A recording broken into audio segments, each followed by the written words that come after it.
ada yang ritual melukat kalau di Bali gitu kan.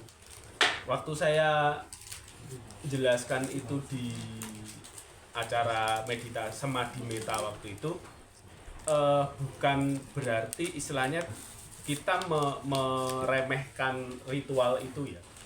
Kan kesannya waktu itu saya jelaskan kalau kita belajar Metta Bhavana sepanjang tahun ini kita bisa mempraktekkan Karanya Metta Sutta, petunjuk dalam jurus-jurus dalam Karanya Metta Sutta, dah kita nggak perlu ruatan gitu kan.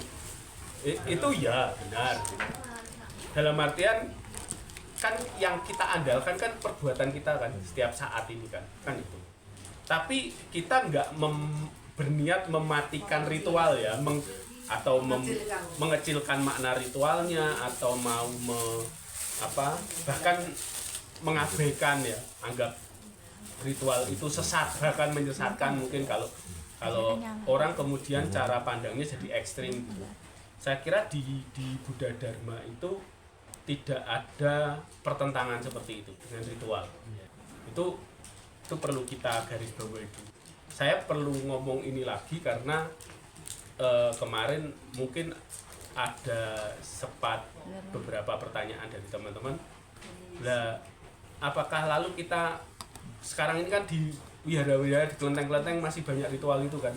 Nah, saya aja kemarin ada 3 paling enggak yang ngajak Ciswa, Poun, dari tradisi Tantra juga ada ya. Terus dari tradisi kelenteng ada, yang di wihara dengan doanya versi Mahayana ada, versi Theravada juga ada kan gitu.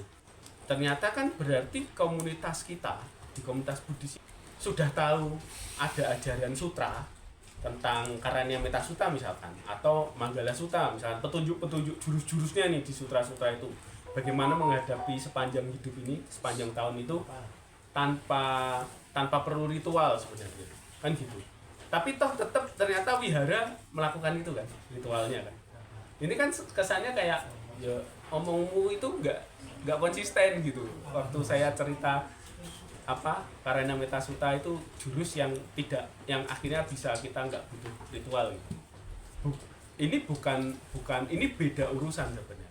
Ritual termasuk yang kita lakukan tiap Kamisan, Parita, Sutra itu, sekali lagi kan kita perlu garis bawahi, ini adalah yang disebut upaya kausalya, cara terampil untuk kita memahami Dharma secara bertahap. Jadi Buddha Dharma ini, Buddha menempatkan ajarannya ini, walaupun dalam beberapa kesempatan Buddha itu keras ya, strict. Ritual tuh nggak bisa menyelamatkan kamu kan gitu, jelas itu kan.